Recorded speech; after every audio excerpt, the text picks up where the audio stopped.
نحمده ونستعينه ونستغفره ونؤمن به ونتوكل عليه ونعوذ بالله من شرور أنفسنا ومن سيئات أعمالنا من يهده الله فلا مضل له ومن يضلله فلا هادي له ونشهد أن لا إله إلا الله ونشهد أن سيدنا ومولانا محمدا عبده ورسوله أما بعد فأعوذ بالله من الشيطان الرجيم بسم الله الرحمن الرحيم ولا تقولوا لمن يقتل في سبيل الله أموات بل أحياء ولكن لا تشعرون وقال النبي صلى الله عليه وسلم أفضل الصيام بعد رمضان شهر الله المحرم صدق اللہ العلی العظیم. آپ سبھی لوگوں سے گزارش ہے کہ آپ لوگ ایک دفعہ نبی رحمت جناب محمد رسول اللہ صلی اللہ علیہ وسلم پر درود پاک کا نازلانہ پیش کریں. اللهم صل على محمد وعلى آل محمد كما صليت على إبراهيم وعلى آل إبراهيم إنك حميد مجيد. معزز و محترم دوستوں اور بھائیوں، اللہ رب العزت نے ہم سب کو اپنی بارگاہ کے اندر جو دنیا کی سب سے عظیم جگہ ہے جس کے بارے میں پیارے آقا علیہ الصلوۃ والسلام نے فرمایا سب سے زیادہ افضل جگہ وہ مسجد ہے، اس جگہ پر ہم سب کو بیٹھنے کی توفیق عطا فرمائے. اور یہ بھی آپ لوگ جانتے ہیں کہ یہ مہینہ محرم الحرام کا مہینہ ہے.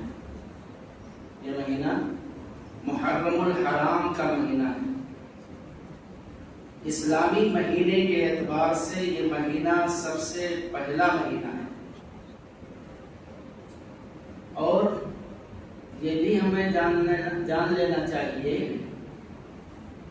کہ اس کی فضیلت، اس مہینے کی فضیلت اور اس مہینے کا تقدس آج سے نہیں ہے، بلکہ حضرت آدم نبی علیہ السلام سے اس کی فضیلت چلی آ رہی. احادیث پاک میں آتا ہے کہ حضرت آدم نبی علیہ السلام کی پیدائش عاشورے ہی کے دن، اور قریش مکہ بھی اس مہینے کی عظمت اور تقدس کو بحال رکھتے تھے. اس میں جو ہے لڑائی جھگڑے گالی گلوچ نہیں کرتے تھے. اس مہینے میں جھوٹ کو بہت معیوب سمجھتے تھے. دوستو، اللہ کے نبی جناب محمد رسول اللہ صلی اللہ علیہ وسلم نے اس مہینے کی فضیلت بیان کرتے ہوئے یہ فرمایا کہ افضل الصیام بعد رمضان شہر اللہ المحرم. شہر اللہ المحرم، رمضان المبارک کے روزوں کے بعد، رمضان المبارک کے روزوں کے بعد اگر کسی روزے کی زیادہ فضیلت ہے تو وہ محرم کے مہینے کا روزہ ہے. کون سا روزہ ہے؟ محرم کے مہینے کا روزہ. دوسری حدیث میں اللہ کے نبی صلی اللہ علیہ وسلم نے فرمایا صوموا یوم عاشوراء، عاشورے کا دن کا روزہ رکھو، عاشورے کے دن کا روزہ رکھو. ہاں، ایک حدیث پاک میں جب مدینہ المنورہ آقا علیہ السلام تشریف لے گئے تو دیکھا کہ یہاں کے یہودی بھی روزہ رکھ رہے ہیں. معلوم ہوا کیوں روزہ رکھ رہے ہیں، کیوں روزہ رکھ رہے ہیں. وہ اس بنیاد پر روزہ رکھ رہے تھے کہ موسیٰ علیہ السلام کی قوم کو، موسیٰ علیہ السلام کو فرعونی لشکر اور فرعون کی تشدد سے آج کے دن نجات ملی تھی، آج کے دن نجات ملی تھی، اور فرعون اور اس کا لشکر اسی دریا کے اندر ڈوب گیا تھا، اسی شکرانہ کے اندر روزہ رکھ رہے تھے۔ اللہ کے نبی صلی اللہ علیہ وسلم نے فرمایا میں اس کا زیادہ حقدار ہوں کہ میں روزہ رکھوں۔ اللہ کے نبی صلی اللہ علیہ وسلم نے روزے کو برقرار رکھا، لیکن اتنی بات ضرور فرمائی کہ خالفوا فیہ الیہود، اتنی بات ضرور خالفوا فیہ الیہود، یہودیوں کی اس میں مخالفت کر لیجیے، یہودیوں کی روزہ رکھنے میں بھی مخالفت کر لیجیے۔ یہودی کیا کرتے ہیں کہ صرف 10 محرم الحرام کا ہی روزہ رکھ رہے تھے، لیکن آپ یعنی اللہ کے نبی جناب محمد رسول اللہ صلی اللہ علیہ وسلم پر ایمان لانے والوں کو حکم ہوا قبلہا یومن و بعدہا یومن، ایک دن قبل یا تو روزہ رکھ لیجئے یا اس کے ایک دن بعد کا روزہ بڑھا لیجئے، لیکن اس کا یہ بھی مطلب نہیں ہے کہ جس شخص کو ایک ہی روزہ رکھنے کی مہلت یا ایک ہی روزہ رکھنے کا وقت ملا ہے تو اس کو ترک کر دے، نہیں، وہ ایک ہی روزہ رکھ سکتا ہے۔ بعض لوگ اس کو مکروہ تصور کرتے ہیں، ایسا نہیں۔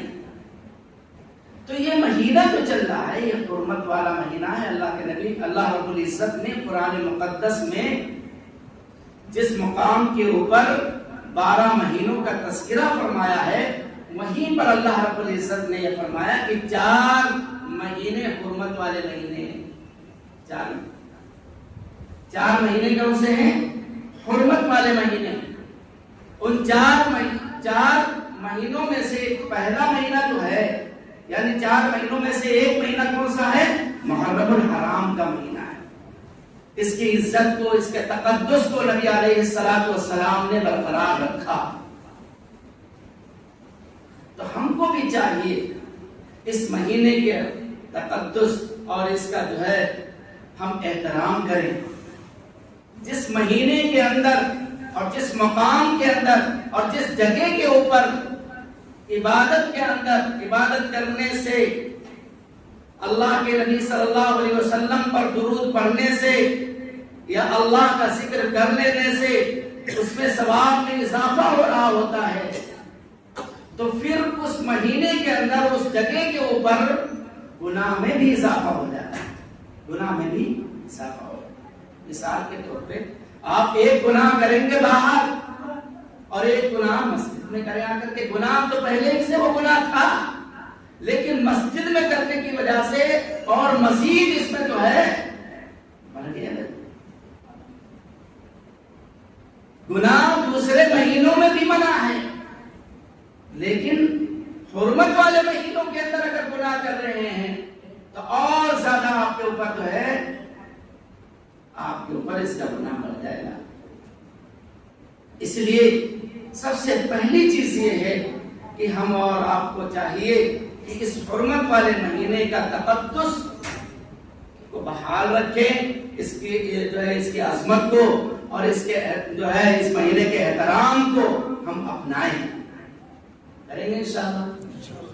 دوسری بات، اس مہینے کی جہاں کہیں اور ساری فضیلتیں ہیں، جیسے کہ آپ نے سنا ہوگا جو ہے یونس علیہ السلام مچھلی کے پیٹ سے 40 دن مچھلی کے پیٹ میں رہے، اس کے بعد مچھلی کے پیٹ سے جس روز آپ باہر آئے ہیں وہ بھی کون سا دن تھا؟ عاشورے کا دن تھا۔ خانہ کعبہ کا غلاف قریش مکہ جب تبدیل کرتے تھے تو وہ عاشورے کے دن کیا کرتے تھے؟ کون سے دن؟ عاشورے کے دن کیا کرتے تھے؟ ان تمام چیزوں سے کیا پتا چلتا ہے؟ ان تمام چیزوں سے یہ بات معلوم ہو رہی ہے کہ ہم اور آپ کو بھی اس مہینے کی عظمت اور اس مہینے کے تقدس کو بحال رکھیں اور اس کے جو ہے احترام کریں، احترام کریں۔ جس طریقے سے گناہ ہے، لیکن اس مہینے میں گناہ کی سزا اور زیادہ بڑھ جائے گی، اس لیے ہم اور آپ کو چاہیے کہ کہ اس مہینے میں گناہوں سے بچیں، گناہوں سے بچیں۔ اور فضیلت آپ جانتے ہی ہیں، جس کے لیے آپ لوگ جمع ہوتے ہیں۔ اس مہینے کے اندر یعنی 10 محرم الحرام کے روز اللہ کے نبی جناب محمد رسول اللہ صلی اللہ علیہ وسلم کے نواسے حضرت حسین رضی اللہ تعالی عنہ اپنے ماں اہل و عیال کے ساتھ کربلا کے میدان میں شہید ہوئے۔ وہ امام حسین کون؟ وہ امام حسین جس سے نبی رحمت جناب محمد رسول اللہ صلی اللہ علیہ وسلم بے حد محبت کیا کرتے تھے۔ وہ امام حسین کہ جب آقا علیہ الصلوۃ والسلام اپنی بیٹی کے گھر سے گزرے تو آواز رونے کی آئی تو فوراً آپ علیہ الصلوۃ والسلام رکے اور اندر داخل ہوئے، بیٹی سے پوچھا، بیٹی میرے بیٹوں کے رونے کی آواز آ رہی ہے؟ فرمایا جی ابو جان، آپ کی بیٹی نے 3 روز سے کچھ کھایا نہیں ہے، جس کی بنیاد پر آپ کی بیٹی کے پاس دودھ نہیں ہے، اور دودھ نہ ہونے کی وجہ سے یہ بچے لگ رہے ہیں، رو رہے ہیں۔ نبی علیہ الصلوۃ والسلام نے حضرت حسن رضی اللہ تعالیٰ عنہ کو اولن گود لیا اور اس کے بعد اپنی زبان پاک کو نکالا اور امام حسن رضی اللہ تعالیٰ عنہ کے منہ میں آپ نے اپنی زبان کو ڈال دیا۔ اللہ کے نبی صلی اللہ علیہ وسلم کی زبان کو حضرت حسن رضی اللہ تعالیٰ عنہ چوستے رہے، چوستے رہے، چوستے رہے، یہاں تک کہ حسن رضی اللہ تعالیٰ عنہ سے راہ ہو گئے۔ پھر حضرت حسین رضی اللہ تعالیٰ عنہ کو ہاتھ میں لیا، گود میں لیا اور پھر اپنی زبان نکالی اور پھر حضرت حسین رضی اللہ تعالیٰ عنہ کے منہ میں اپنی زبان کو ڈالا اور پھر حضرت حسین رضی اللہ تعالیٰ عنہ چوستے رہے، چوستے رہے، یہاں تک کہ آپ بھی سیراب ہو گئے۔ وہ امام حسین، وہ امام حسین جس کے لیے آقا علیہ الصلوۃ والسلام اپنے سجدے کو طویل اور طول پکڑا دیا کرتے تھے، لمبا سجدہ کر دیا کرتے تھے۔ وہ امام حسین کہ کہیں میرے نوازا اگر میں سجدے سے اٹھوں گا اور میرا نوازا کہیں گر نہ جائے، اس بنیاد پر آقا علیہ الصلوۃ والسلام اپنے سجدے کو طویل کر دیتے تھے۔ وہ امام حسین حضرت عمر رضی اللہ تعالیٰ عنہ فرماتے ہیں کہ میں داخل ہوا، دیکھا کہ آقا علیہ الصلوۃ والسلام گھوڑا بنے ہوئے ہیں اور حضرت امام حسن اور امام حسین رضی اللہ تعالیٰ عنہ آپ کے جو ہے پشت مبارک کے اوپر سواری کر رہے ہیں۔ میں نے جب دیکھا، یعنی حضرت عمر رضی اللہ تعالیٰ عنہ کہہ رہے ہیں کہ جب میں نے دیکھا تو میری زبان سے یہ الفاظ نکلے، واہ امام حسین، واہ امام حسن، کیا ہی آپ کو سواری ملی ہے، اللہ اکبر، کتنی بڑی آپ کو سواری مل گئی۔ تو اللہ کے نبی جناب محمد رسول اللہ صلی اللہ علیہ وسلم نے فرمایا، یہ نہیں دیکھ رہے ہو کہ سوار کون ہے؟ سوار بھی دیکھو، وہ ہے امام حسین۔ دوستو، آپ سبھی لوگ آپ کی شہادت کا تذکرہ کرتے ہیں، سنتے ہیں برابر۔ شہادت ایک عظیم مرتبہ بھی ہے، شہادت ایک عظیم مرتبہ ہے۔ وہ مرتبہ اتنا بڑا مرتبہ ہے، شہادت کا اتنا بڑا مرتبہ ہے کہ ہم سب کے آقا نبی رحمت جناب محمد رسول اللہ صلی اللہ علیہ وسلم فرمایا کرتے تھے، ثم اقتل ثم احیا ثم اقتل ثم۔ میری خواہش، میری تمنا یہ ہے کہ میں اللہ کے راستے میں ذبح کیا جاؤں، پھر زندہ کیا جاؤں، پھر ذبح کیا جاؤں، پھر زندہ کیا جاؤں۔ اللہ کے نبی صلی اللہ علیہ وسلم شہادت کی تمنا کرتے تھے۔ شہادت کا وہ مرتبہ ہے کہ آپ کی موت ہو جائے تو آپ کے کپڑوں کو نکالا جائے۔ شہادت کا وہ مرتبہ ہے کہ آپ کے جسم کو دھلا جائے گا، آپ کا جو ہے آپ کو غسل دیا جائے گا، لیکن شہادت کا وہ مرتبہ ہے کہ آپ جو شہید ہوتا ہے نہ اس کے کپڑے نکالے جاتے ہیں، نہ اس کے جسم سے خون صاف کیا جاتا ہے، نہ اس کا چہرہ دھولا جاتا ہے، بلکہ انہی کپڑوں کے اندر اور انہی اسی خون میں لت پت ہو کر کے اس کے قبر میں اتار دیا جاتا ہے. کتنا بڑا شہادت کا اندازہ لگاؤ شہادت کا کتنا بڑا مرتبہ ہے.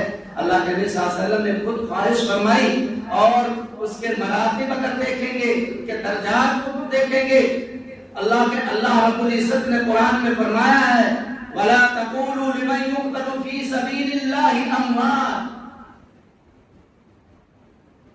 اللہ کے دین کی سربلندی کے لیے جو شخص اللہ کے راستے میں قتل کیا جائے, جو شخص اللہ کے راستے میں مار دیا جائے, کہا گیا اس کو مردہ مت کہنا, اس کو مردہ مت کہنا, بل احیاء, وہ زندہ ہیں. جو اللہ کے راستے میں ذبح کیے گئے, جو اللہ کے راستے میں قتل کیے گئے, ان کو مردہ کہنے کی اجازت نہیں ہے. تھوڑی دیر کے لیے آپ تصور کریں, اس دور میں جائیں, ایک طرف امام حسین رضی اللہ تعالیٰ عنہ ہیں, 3 دن مختلف تاریخ ہے, مختلف جو ہے حدیث ہیں, 3 دن 15 دن الغرض پیاس کی شدت ہے, پیاس ادھر دھوپ کی بھی شدت ہے, اور عاشورے کا دن ہے تو روزے سے بھی ہیں, روزے سے بھی. اب تھوڑی دیر کے لیے وہاں ہم چلیں اس میدان میں. اب بتاؤ ذرا اپنے ہاتھ کو گریبان پہ رکھ کر کے سوچو کہ ایک طرف وہ لشکر ہے جو امام حسین سے منہ پھیر کر کے, امام حسین سے منہ پھیر کر کے اپنی گلی لے لیتا ہے, اپنے مکانوں میں چلا جاتا ہے, اپنے مکان کو سجانے لگتا ہے, اپنے مکان کے اندر چراغاں کرنے لگتا ہے, اپنے مکان کے اندر جا کر کے اپنے بال بچوں کے لیے کھانے تیار کرنے لگتا ہے. ایک طرف امام حسین کا لشکر ہے, ایک طرف امام حسین کے گھر والے ہیں جو ہے پیاسے بھی ہیں, جو بھوکے بھی ہیں اور میدان جنگ کے اندر ہیں. دوستو اب بتاؤ آپ اس وقت اگر ہوتے تو کس کا ساتھ دیتے, کس کا ساتھ؟ کیا آپ ان لوگوں کے ساتھ چلے جاتے جو منہ پھیرنے والے تھے, جو اپنے اپنے کاموں میں مشغول ہو گئے تھے؟ اگر آپ ساتھ دینے والے امام حسین کے ہیں, اور میں یہ سمجھتا ہوں کہ ہم سب الحمدللہ اگر اللہ رب العزت اس وقت ہم کو جو ہے زندگی عطا فرماتا تو اللہ رب العزت چاہتا تو ہم سب انشاءاللہ امام حسین کے ساتھ ہوتے. اگر امام حسین والے ہیں, اگر حسینی ہیں, تو ہم کو یہ طریقہ دیکھنا ہوگا کہ پیارے آقا علیہ الصلوۃ والسلام کا طریقہ کیا تھا, یعنی جو امام حسین کے نانا جان کا کون سا طریقہ تھا. اگر وہ طریقہ نہیں ہے, اس مہینے میں اگر ہم نے اس طریقہ اپنایا نہیں ہے تو پھر ہم کو چھوڑنا ہوگا, وہ طریقہ اپنانا ہوگا جو آپ کے نانا جان کا طریقہ تھا. ہم سب پیارے آقا علیہ الصلوۃ والسلام سے محبت کرتے ہیں نہیں کرتے؟ حضور اکرم صلی اللہ علیہ وسلم کی جان سے بھی محبت کرتے ہیں, آقا علیہ الصلوۃ والسلام کے پیر, ہاتھ, ناک, کان, یہاں تک کہ بول و براز ہر چیز سے محبت کرتے نہیں کرتے؟ ارے کرتے نہیں کرتے, بول و براز سے بھی محبت کرتے ہیں ہم لوگ. آپ علیہ الصلوۃ والسلام کے پیشاب سے, آپ علیہ الصلوۃ والسلام کے پاخانے سے بھی محبت ہم سب کو ہے. کیا ہم اور آپ آقا علیہ الصلوۃ والسلام کے قول و فعل سے محبت نہیں کریں گے؟ جس طریقے سے ہم محبت کرتے ہیں آقا علیہ الصلوۃ والسلام کی ذات سے, آقا علیہ الصلوۃ والسلام کی تمام صفات سے, آقا علیہ الصلوۃ والسلام کے جسم اطہر سے, آقا علیہ الصلوۃ والسلام کے جو ہے آقا علیہ الصلوۃ والسلام کے بالوں سے ہم محبت کرتے ہیں, آقا علیہ الصلوۃ والسلام کے کپڑوں سے ہم محبت کرتے ہیں, آقا علیہ الصلوۃ والسلام کے جوتوں سے ہم محبت کرتے ہیں, تو لازمی ہے سب سے اول کہ آقا علیہ الصلوۃ والسلام کے قول و فعل پر پہلے عمل کریں. کہ آقا علیہ السلام کا فرمان کیا ہے اس مسئلے میں، آقا علیہ السلام کا اس مسئلے میں کہنا کیا ہے، کیا حضور اکرم صلی اللہ علیہ وسلم کا طریقہ یہ رہا یا نہیں رہا؟ اگر نہیں رہا ہے تو دوستوں کو وہ طریقہ چھوڑنا ہوگا، اگر سچے ہم اور آپ محبت کرنے والے ہیں۔ تو میرے کہنے کا مقصد یہ ہے کہ یہ عظیم مہینہ ہم سب کو نصیب ہوا ہے، بابرکت والا مہینہ ہے۔ اللہ رب العزت نے بھی اس مہینوں کو حرمت والے میں شمار فرمایا ہے، تو کیوں نہ ہم اور آپ اس مہینے میں گناہوں سے بچنے کی کوشش کریں، نہ کہ اور زیادہ گناہوں میں ملوث ہو جائیں۔ اولا تو ہم یہ دیکھیں، کوئی بھی عمل کرنے سے پہلے میں یہ نہیں کہنے جا رہا ہوں کہ کون سا آپ کا عمل کر رہے ہیں کون سا نہیں کر رہے ہیں، لیکن جو بھی آپ عمل کرنے چلیں اس کا جائزہ لیں، اس کی تحقیق کریں، کیا میرے آقا علیہ السلام کے شائن شان یہ عمل ہے یا نہیں ہے، یہ کام میرے آقا علیہ السلام کی خوشی کا باعث بنے گا یا نہیں بنے گا۔ کم از کم اللہ نے عقل ہم کو عطا فرمائی ہے، تو ہم اپنی عقل کو بھی استعمال کر لیں اور پھر سوچیں پیارے آقا رحمت للعالمین جناب محمد رسول اللہ صلی اللہ علیہ وسلم کو یہ کام جو ہم کرنے جا رہے ہیں، کیا کام یہ ہمارے آقا علیہ السلام کو پسند بھی آئے گا یا نہیں آئے گا؟ اگر پسند آنے والا نہیں ہے تو ہم اس کو ترک کر دیں، ہم اس کو چھوڑ دیں، اگر کر رہے ہیں، اگر نہیں کر رہے ہیں تو عہد کر لیں انشاءاللہ کبھی نہیں کریں گے، کہ جو بھی کام میرے آقا علیہ السلام کے شان کے خلاف ہو ہم اس کو چھوڑتے جائیں۔ بس ہم اتنی سی تحقیق کر لیں، ہم کسی سے نہ پوچھیں، ہم صرف اپنی عقل دوڑا لیں، اگر یہ کام اچھا ہوتا تو اچھے لوگ بھی کر رہے ہوتے ہے نا۔ دوسری بات، اللہ کے نبی صلی اللہ علیہ وسلم نے اس مہینے میں خاص طور سے ہم نے بتایا کہ عاشورے کا روزہ، اور ایک اور حدیث پاک میں آتا ہے اللہ کے نبی صلی اللہ علیہ وسلم نے فرمایا من وسع علی عیاله فی النفقہ، کہ جو شخص 10 محرم الحرام کے دن، عاشورے کے دن اپنے اہل و عیال کے لیے دسترخوان کو کشادہ کر دے گا، جو کھانا بن رہا تھا اس میں اضافہ کر دے گا۔ اب احادیث پاک پہ غور کریں، پیارے آقا علیہ السلام اپنے یعنی ہم کو یہ تعلیم دے رہے ہیں کہ اپنے گھر والوں کو خوش کرو، آج اچھا جو ہے کچھ بڑھا دو کھانے کے اندر، تاکہ بچے خوش ہو جائیں، بیوی خوش ہو جائے، گھر کے لوگ خوش ہو جائیں، پریوار والے خوش ہو جائیں، کیا آج کھانا اچھا سا بنا ہوا ہے، ان کی خوشیاں بڑھ جائیں۔ ادھر ہم پریوار کی خوشیاں بڑھا رہے ہیں اور محمد رسول اللہ صلی اللہ علیہ وسلم فرما رہے ہیں کہ تمہارے رزق کے اندر پورے سال برکتوں کا نزول کر دیا جائے، برکتوں کا نزول کر دیا جائے، تو ہم کیوں نہ اس عمل کو کریں۔ تیسرا کام جو کرنا ہے وہ یہ کرنا ہے کہ ہم اس مہینے میں زیادہ سے زیادہ استغفار کریں، توبہ کریں اللہ سے۔ ایسا تو نہیں کہ ہم اس مہینے کے اندر بھی اس مہینے کی بے حرمتی کی ہے اور خاص طور سے امام حسین رضی اللہ تعالیٰ عنہ کو تکلیف پہنچائی ہے، ایسا تو نہیں ہوا ہم سے۔ امام حسین رضی اللہ تعالیٰ عنہ کے شان کے خلاف کوئی عمل ہم نے انجام دیا ہے، اگر ہم نے انجام دیا ہے تو دوستو اللہ سے ہم توبہ کریں اور اپنے گھر والوں کو بھی سمجھائیں، لوگوں کو بھی سمجھائیں، محلے میں بھی سمجھائیں، کوشش کریں کہ ہر وہ عمل کریں جو آقا علیہ السلام سے ثابت ہے۔ کیوں؟ میرے آقا علیہ السلام سے جو باتیں ثابت ہیں اسی پر ہمارے امام حسین رضی اللہ تعالیٰ عنہ نے عمل کیا ہے، اسی پر ہمارے جو ہے کامیابی۔ اللہ رب العزت ہم سب کو کہنے سننے سے زیادہ عمل کی توفیق عطا فرمائے. حضرت لوگ آ گئے ہیں، ہم تو بیٹھ گئے تھے بس کیونکہ یہاں کوئی تھا نہیں، کہنے سننے زیادہ نہیں.